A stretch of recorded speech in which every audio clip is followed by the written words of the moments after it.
It's a very recording in progress, which is always fun. Yes, we're now going to be streaming into a couple of spots here too, so we can record it and get everything set up here. I'm going to start the webinar in just a moment. Let's just make sure. Yep, there we go. Yep. All right. All right, let's get this party started. Here we go. All right. Here we go. Hi, everybody. Hello. Let's see if we've got everybody in here. Yep, everybody's lining up. Please move in an orderly fashion into your seats. Hello, everybody. Welcome. Thank you for joining this momentous event with Jen Padalecki and Andrew J. Graff. A few quick notes before we get started. I am here helping to moderate. We have a Q&A button right here. So if you'd like to ask a question of these two fine folks, you can do so using the Q&A button. We also have chat. We just opened up chat. So if you want to come say hi in chat, let us know where you're from. Say hello, and make sure that you toggle the thing that says everyone can see it so that everybody can see your lovely comments. We are very excited today about this event, and obviously a big fan of books. Jen has an amazing book club, having amazing conversations with really cool people. Hello, Gabby. Hello, Louise. But make sure you send in those Q&A questions about, but we love books and authors. And if you send a question, also raise your hand using the raise hand button at the bottom of your Zoom, and we might be able to bring you in too if you're up for it. But I'm going to stop talking and get these two brilliant geniuses on this shenanigans here. So if you want to come on in, Jen and Andrew, that should. Hey, Andrew. Hello, Jen. Hello. Hello. How's everybody doing? Great. Doing great. Excellent. Yeah, thank you. Got everybody loaded in here. You guys can take it away. I'll be here moderating questions in the chat. So have a blast. Perfect. Hopefully everyone has their seats. Hi, Andrew. Thank you so much for being here today. It's so cool to be here today, Jen. Thank you. It's so cool. I mean, I'm so excited to be here because I really feel like this is the perfect way to start off the new year, especially for me. I know that I like to get lost in nature when I'm feeling depleted, when I'm needing inspiration. At the same time, I also like to get lost in a great book when I'm needing the same thing. So I love that my favorite two loves are right here in your book, True North. So thank you for writing a fantastic book to get started off in the new year. I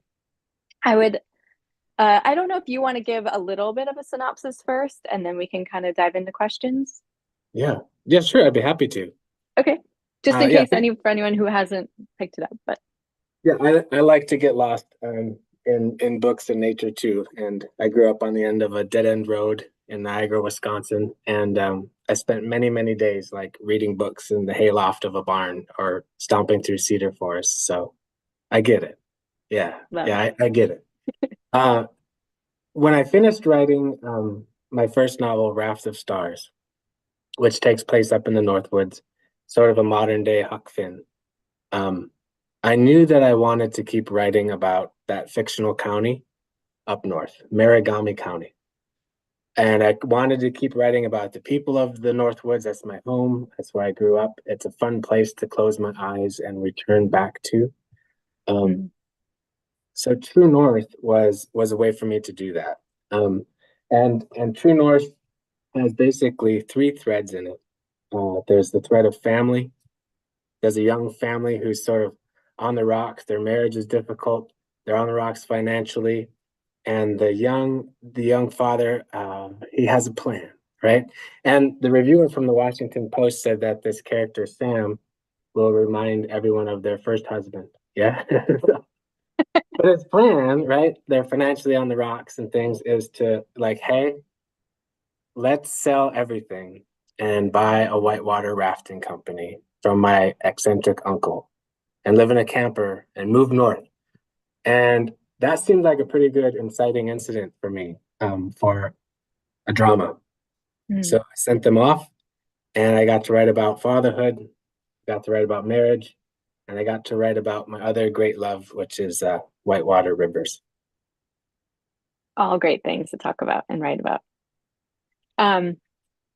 Going back to Sam and to Swami, I I love these characters, and I felt like I could relate to both of them. I mean, I think for anyone who's watching who is married, I don't know if you felt like this or if this is just in your imagination, but I know that I felt at times like, let's just sell it all and we'll solve these problems and we'll pick up and we'll fall into nature and we'll dream a new life and we'll solve everything. So I definitely could relate to that. Mm. Those steps that he was taking in those dreams. I would love to know what inspired you to write these particular characters and how Yeah. you formed them and developed them. Yeah. Well, at the most basic level, like I am a father of four and a busy dad and a husband and a teacher. And I have often daydreamed of selling everything, buying a camper van, Yeah. and going and buying a whitewater company. So this like writing True North was kind of a pressure relief valve for me. It was a way for me to do that without like destroying my actual family's lives, you know? Yeah, and go explore like what would happen up there. Um, I also wanted to write a story about people that make it. Um, Raft of Stars, my first novel, is a story about people that make it, and so is True North. I didn't want to write the sort of book that just dumps the characters off into the abyss at the end. You know, uh, Yeah. life, parenthood, rivers, the environment, marriage is all it's all hard enough. You know, I don't need to be convinced that it's difficult. I need to be convinced that people can do this, that we're going to be Mm-hmm. okay. You know, Yeah. so those were 2 points of inspiration. The other was simply just the river itself. I've guided whitewater rafts for about 20 years. I started up north on Piers Gorge. That's the section of river featured in True North. And it's described realistically, even though everything else is a fictional county, Piers Gorge is real. You can take a hike there and see the actual rocks that Chip, the eccentric uncle, Okay. points out. And nowadays, I guide down in West Virginia. I live in Ohio, teach at Wittenberg University. So I guide rafts on the New River. And just more recently, I checked out on the Gully River, which has been like my Everest River for years. And I'm going on 42 years old, and I got invited to try out for it. It's like a special season. It's one of the largest rivers on the planet. Mhm. I said, yeah, let's do this. Yeah. So, uh, That's amazing. yeah, I really wanted to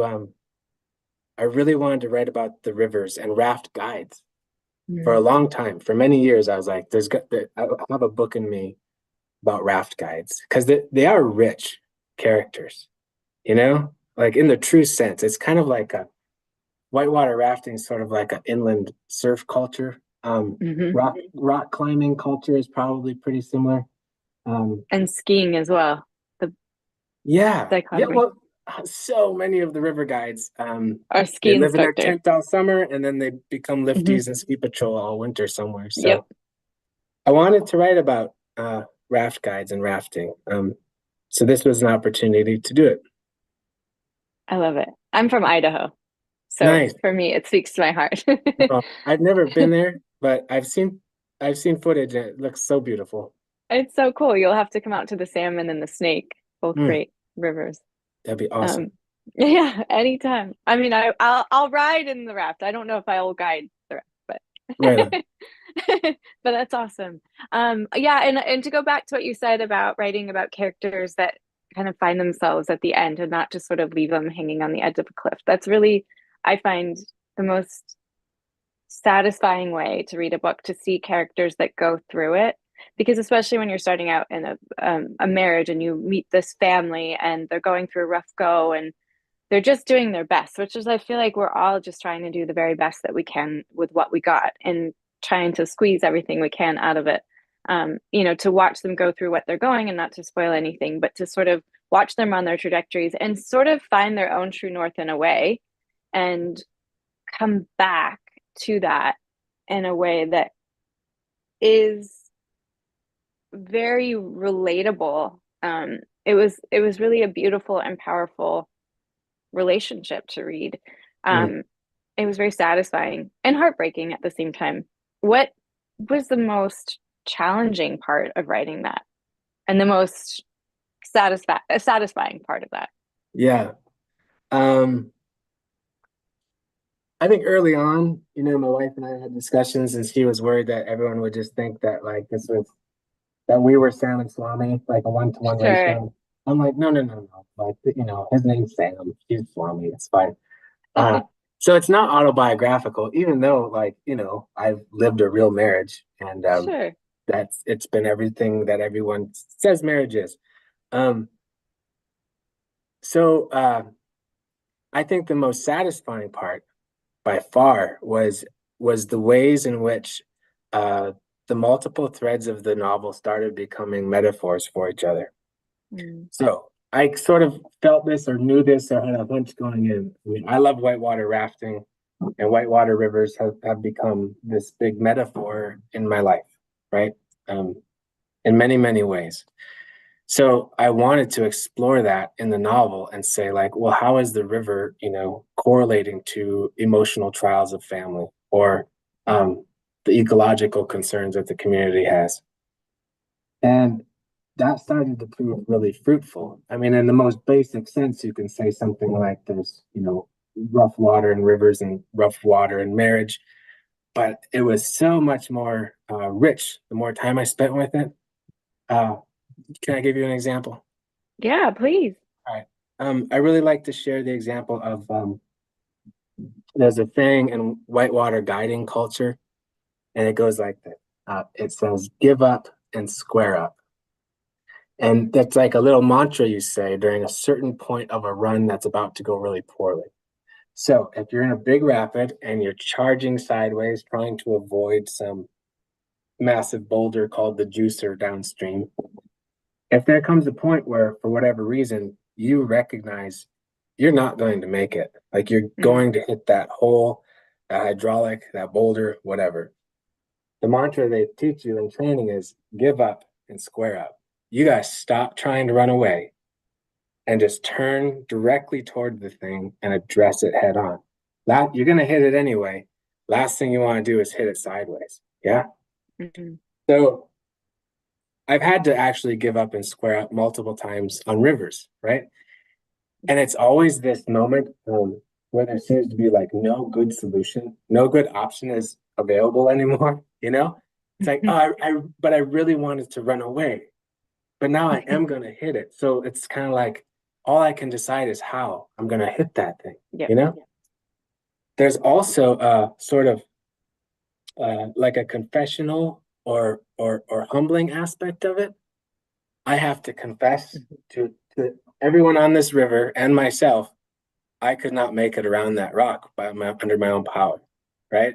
So I'm going to Mm-hmm. accept what is radically and just give up and square up. I think, like you can start to see how that can easily connect to things like relationships. What does it mean to give up and square up in marriage? What does it mean to humbly confess your flaws? I didn't pull this off well in a relationship, in community. Yeah, that was really satisfying. The marriage started Mm. becoming the river started becoming the forest, the townspeople. I had fun writing it. Yeah. Yeah. No, it was beautiful. I love the metaphors. I found that, you know, well, first of all, to go back to give up and square up reminds me of the bison. There's something that bison do when there's like a giant storm where they all get together and they face it, as opposed to running away from it or hiding from it. They face the storm. And that's something we talk about actually in our family, and it's great Really hearing beautiful. that metaphor. Yeah, right. That they just kind of stand and brave that storm. And I mean, it's life, like rather than running away from it and rather than fighting the stream, rather than fighting the current, like this shit's gonna happen, whether you like it or not. So Yeah. facing that and acknowledging where you're at, um, and in the family situation as well. It's so hard in a relationship as a parent to admit you don't know something, or that you're flawed, or that you messed up, or I don't know, but here it's coming. let's hit it, and like on a raft, you have to ask the passengers, okay, it's time to row. It's time. You got to hit it. So Yeah. you're all like this Yeah. collective group that you got to go with it, all together. Yeah. It's it's really beautiful and harmonious and scary and all the things that kind of come together. And I think that's the beauty of the story, is that you have this, you have nature and you have humans, and humans are part of nature and yet they're separate. And it's this whole thing and this beautiful dance that they have together, and not, when you fight it is when it gets worse. When you acknowledge it and you know, square up with it, Yeah. you can kind of release and go with the flow. There's one thing that throughout the book that sort of came up in that, it was this control and trying to control those relationships. Yes. Yeah. Like needing to go with the flow. And I think that nature is just, it's such a great reminder that sometimes we just have to let go. Absolutely. Yeah.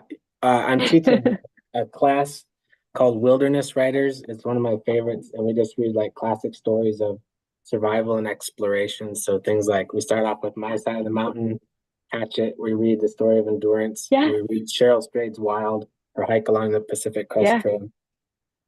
Oh, Almost cool. universally, I mean, the question we ask is, what do people find in the wilderness? When they're at the end of themselves, when their boots have holes in them, when the food runs out. Almost universally, what they find is the need to radically accept what actually is. Yeah. I cannot shape this desert, this mountain range, this river, this Antarctic sheet of ice the way I would like it. I can't.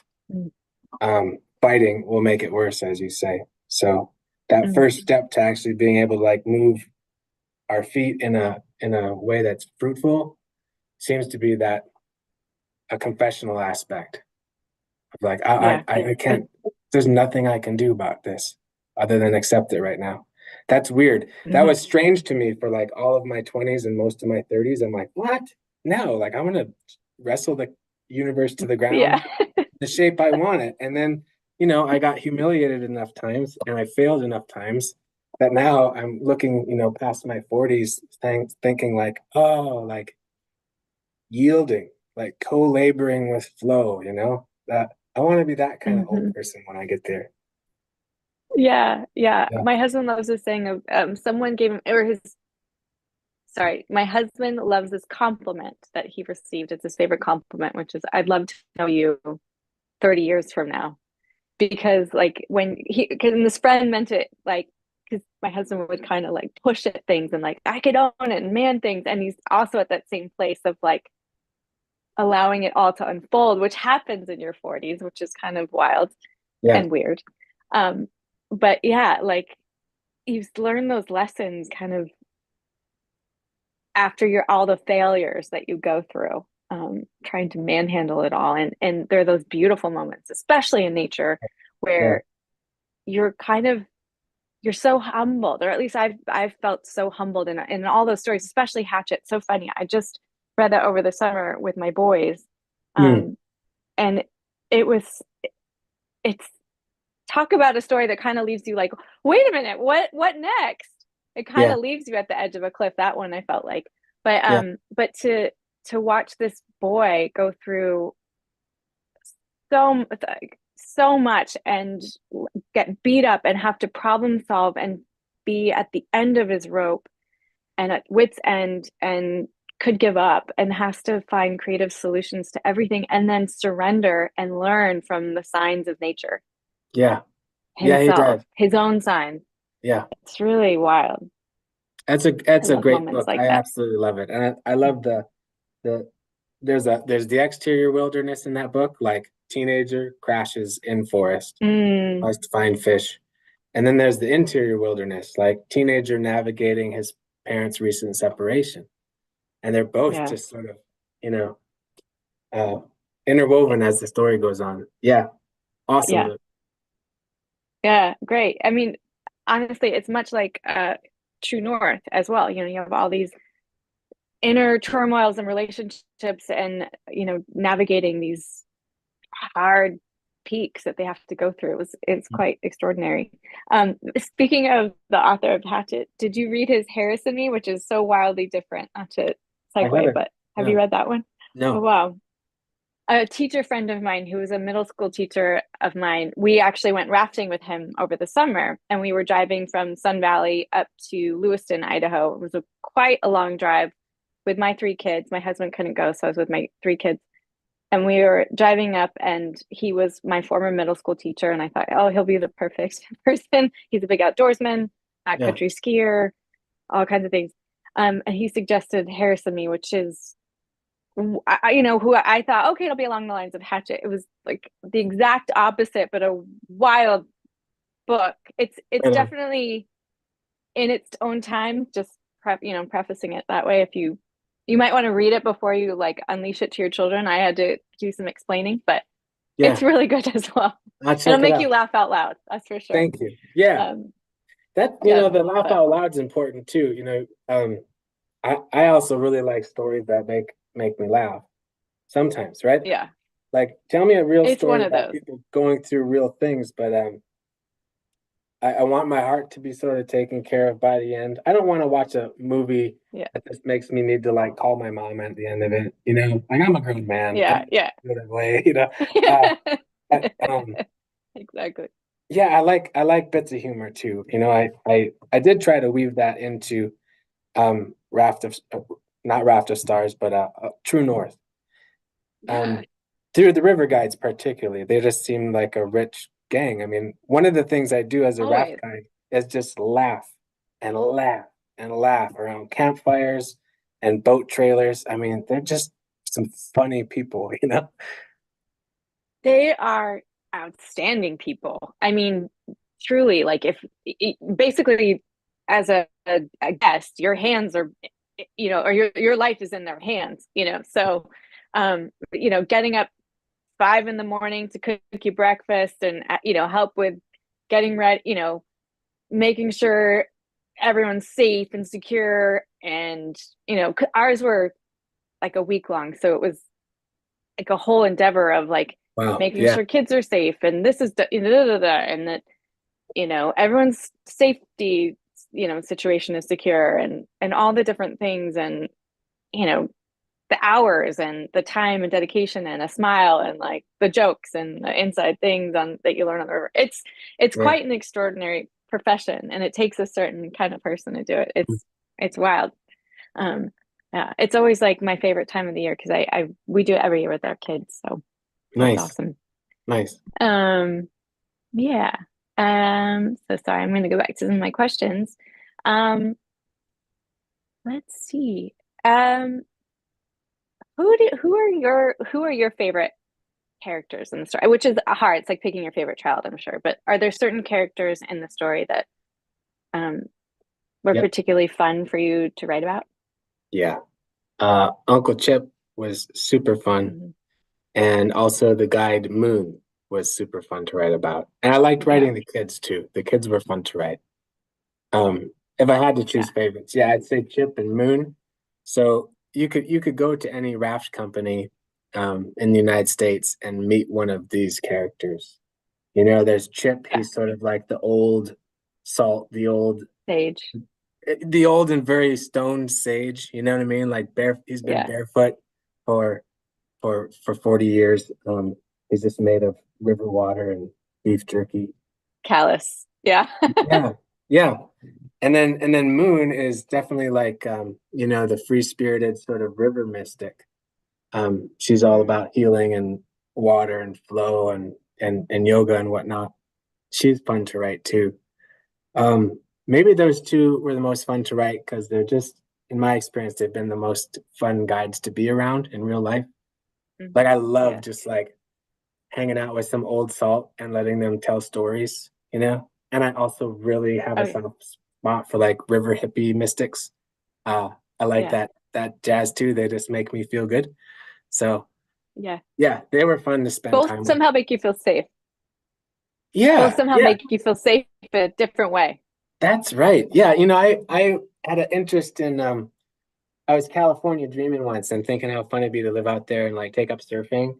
But personally, like ocean really scares me, you know. But I found a surf instructor and he focused on not just surf lessons, but also oceanic fear. And I was like, oh, I need that dude. I just pictured sitting on a longboard at dawn with him like patting my leg, like nothing's gonna eat you, buddy. You know, you're Just gonna be breathe. fine. Yeah. Um, that's what the river mystics can do. You know, like you're up above Yeah. some class 5 rapid and the nerves are there, and to have someone look at you and just be like, just energy, Andy. Just surround yourself with water ions and energy. I was like, yeah, all right, we'll Yeah. flow with that. Sure. Yeah. Well, you know what's funny is that some of the like shark experts talk about facing the shark head on, funny Well, enough, which I don't know if I could do either. yeah. Or I don't know if I could do that. And surfing, like the water, you can't see underneath and it's so Hmm. nebulous and murky and like, oh God, there are things that could kill me in there. So I Yeah. understand that fear, but Yeah. apparently you're supposed to face them head on gently and then they'll, Gently. not speaking from Yeah. experience, but Right. Yeah. very gently as they Yeah. take your arm off with a kiss. Right. Right. That's the kind of advice I could like agree with. Like, yes, that sounds rational, but then if it happened in the Yeah. water, I'd be an explosive mess. Yeah. Yeah. Yeah. I think, yeah, for sure. Um, so let me see. Um, so one of the things that you talk about a lot is the environment and environmental concerns, and that's something that for me is a sort of true north. And I run a company called Town, which stands for Take Only What We Need, and it's for people and planet essentially, and providing and uplifting others in the space and the environment in ways that we can be better as stewards for the planet. And I really Mhm. love that a lot of that is woven in here. And I'm wondering about, is that part of your true north? Is that something that um, you weave into your stories, and something that you like to focus on with the outdoors and that sort of thing and the environment? Yeah, absolutely. I mean, I I spent my childhood like hiking along the riverbank of Pierce Gorge, and um, I missed the woods deeply when I went off into the Air Force and lived in larger cities and overseas. And I still seek it out now, like however I can, trail runs or going back to rivers and things along these lines. Um, so I am definitely an advocate for like let's protect these spaces. I also want to recognize, the same way I wanted to recognize the perspectives of both Sam and Swami. I didn't want it to be just one-sided. I wanted Mhm. to recognize like the economic needs of these small towns too. So I grew up in villages that were based around paper mills. Everyone's parents worked at the paper mill. Um, Nowadays, the paper industry is beginning to leave northern Wisconsin and go overseas. Mining may be coming back, like the book True North talks about sulfide mining, which is a Mhm. very potentially dangerous sort of mining where they bring up all this ore, it oxidizes, and if those ore dams break, boom, you've got like bright orange acidic rivers that are dead for a very long time. So in the book, that's in the small town of Thunderwater, people had to wrestle with the idea of, we do need to feed our children up here, right? Like we do Mhm. actually need good work, solid work. And that's always been such a legitimate concern of mine. However, they also need like, a clean environment and a river that's not orange for 200 years. That's also Mhm. completely legitimate. So they were just I just let people wrestle that out in the book.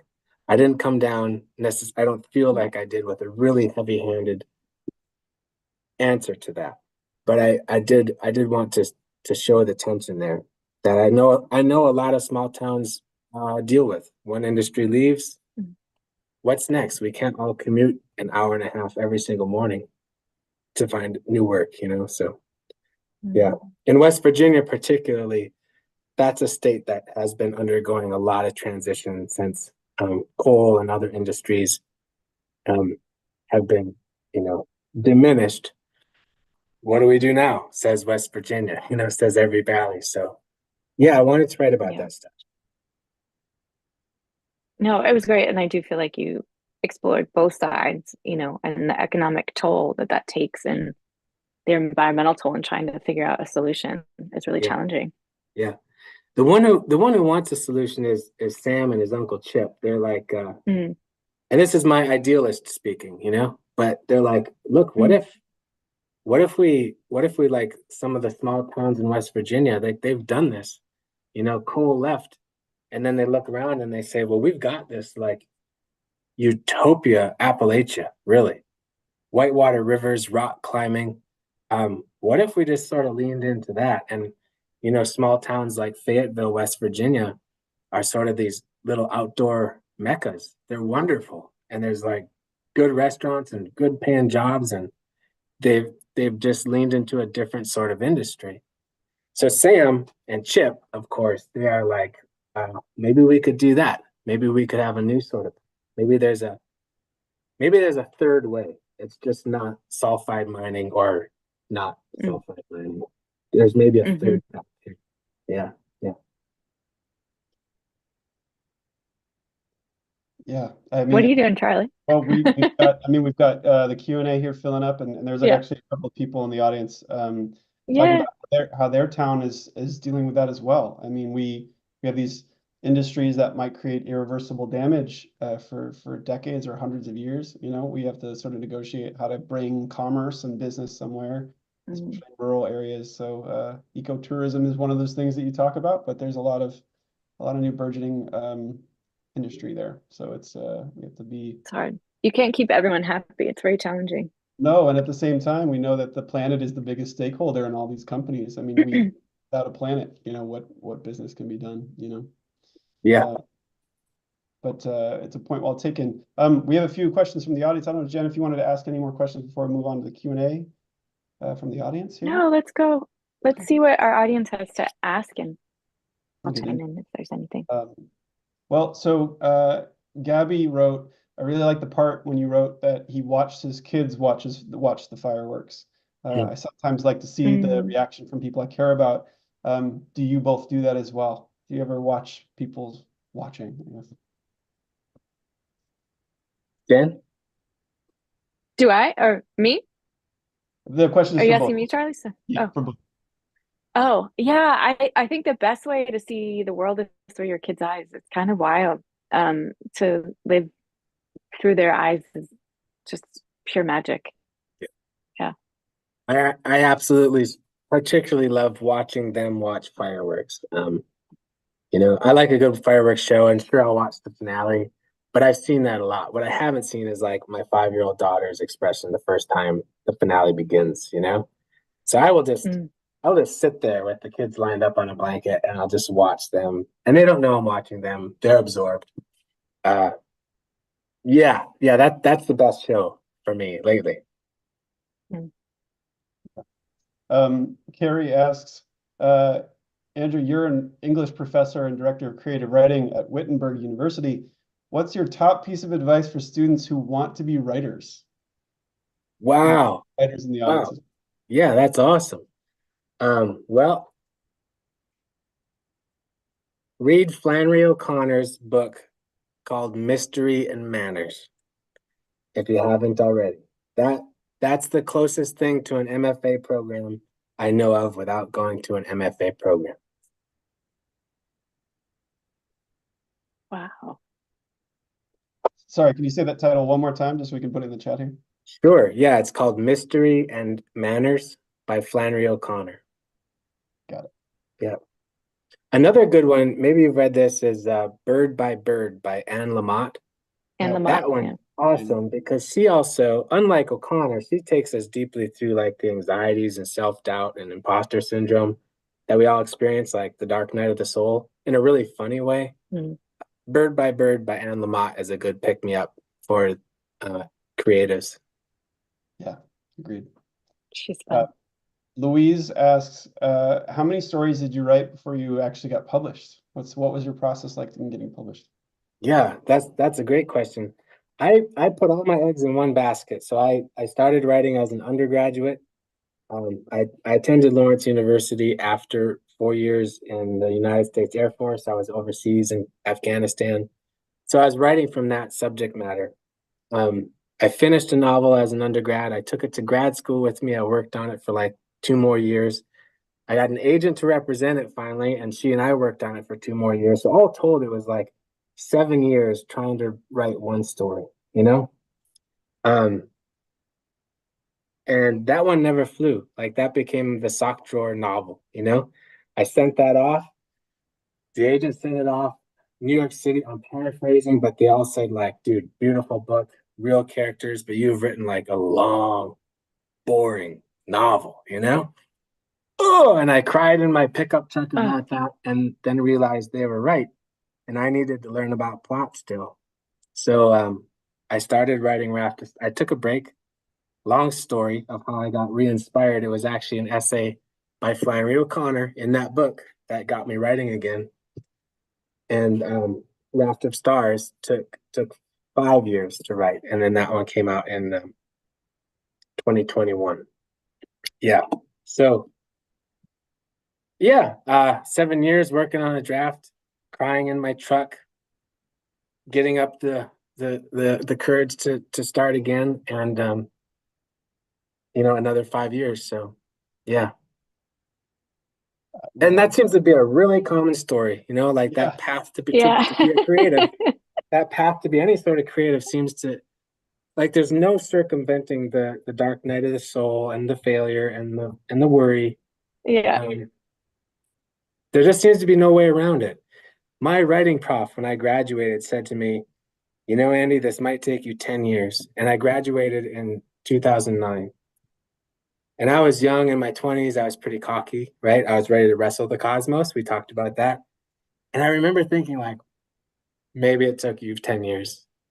I think I can do this in 2 or 3, I didn't, of course. And Raft of Stars was finally sold in 2019. It took me every single minute of that decade to get there, for which I'm really thankful, because now I can tell the story and thank him. He's a great friend. That's amazing. But isn't it funny how the creative process, in a weird way, you have to be zen about it, but you also have to be like, fuck this, I'm not facing this storm. I'm gonna forge my own path. At the same time, it's such like a juxtaposition of Yeah. like crazy. Yeah. Yeah, you do have to just paddle really hard for days. Yeah. That is also part of it, Mhm. right? It's why Upstream. Yeah. we're all parents here, and having witnessed childbirth, the wildest thing that I ever heard